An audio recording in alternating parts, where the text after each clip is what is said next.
सफलता। संसार में हर एक मनुष्य सफलता चाहता है। थोड़ी समझ आते ही वो सफलता के पीछे भागना शुरू कर देता है, आजीवन सफलता के पीछे भागता है। परंतु ये सफलता ये प्राप्त कैसे होती है?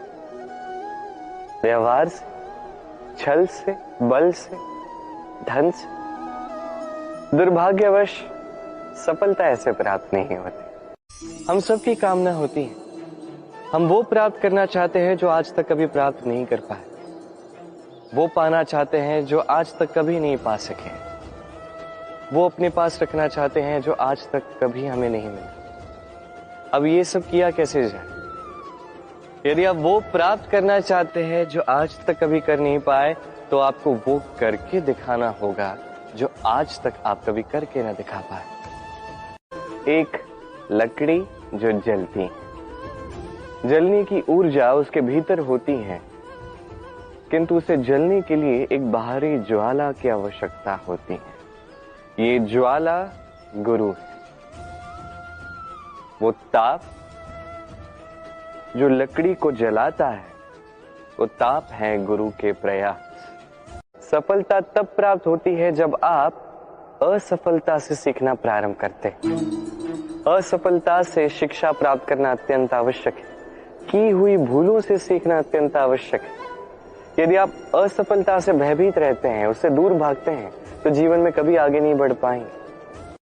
क्योंकि वो व्यक्ति वो सांसें नहीं है जो वो लेता है, वो व्यक्ति वो सोच है जो उसने इस संसार को प्रदान की है।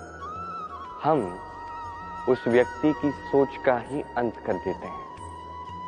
ये उचित नहीं है। हम उसे प्रभु मान लेते हैं। किसी पुष्प को ही देखिए, एक पुष्प उसकी छाती में जब सुई छेद करके पार हो जाती है, तभी तो हमारे प्रभु के लिए फूलों की माला बनती है। इसलिए कभी भी इस आपत्ति से भयभीत मत होइए, इससे दूर मत जाइए, इसका स्वागत कीजिए। समझिए ये आपत्ति क्यों है। आपत्ति को समझेंगे तभी जीवन को समझ पाएंगे, जीवन को समझ पाएंगे तभी आपत्ति को संपत्ति में बदल सकते हैं। आइए और मेरे साथ प्रेम से कहिए, राधे राधे। यदि गुरु ही नहीं रहेंगे, उनके प्रयास ही नहीं रहेंगे, तो वो सारा ज्ञान जो मनुष्य के भीतर है वो व्यर्थ चला जाएगा। यदि आपके जीवन में आपके साथ गुरु हैं, आपका मार्गदर्शन कर रहे हैं, आपके भीतर के ज्ञान को बाहर निकाल रहे हैं, तो उसका सम्मान कीजिए और मेरे साथ प्रेम से कहिए, राधे राधे। हर एक मनुष्य, हर एक जीव इस संसार में किसी विशेष कारण से आता है। उस कारण को पूर्ण करने के लिए कर्म करना काम है। अब वो हर किसी के लिए भिन्न हो सकता है। किसी के लिए ज्ञान अर्जित करना हो सकता है, तो किसी के लिए निर्माण करना हो सकता है। किसी के लिए परिवार का संचालन हो सकता है, तो किसी के लिए इस संसार से पाप को मिटाना हो सकता है। इससे अधिक महत्वपूर्ण है कि मनुष्य अपना कर्म ठीक से करे, पूर्ण यत्न से करे।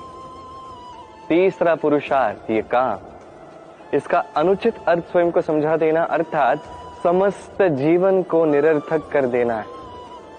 तो प्रेम से अपने संसार में आने के कारण का संवाहन करें और इसी प्रेम के साथ कहिए, राधे राधे। जो भी पुण्यात्मा है, उनके लिए सर्वश्रेष्ठ श्रद्धांजलि यही है कि आप उनके पद चिन्हों पे चलें, ना कि उनके शरणों में गिरें, ना पुष्पों की माला उनके शरणों में लगाएं, अपितु उनकी सोच का अनुसरण करके उस सोच को आगे ले जाएं।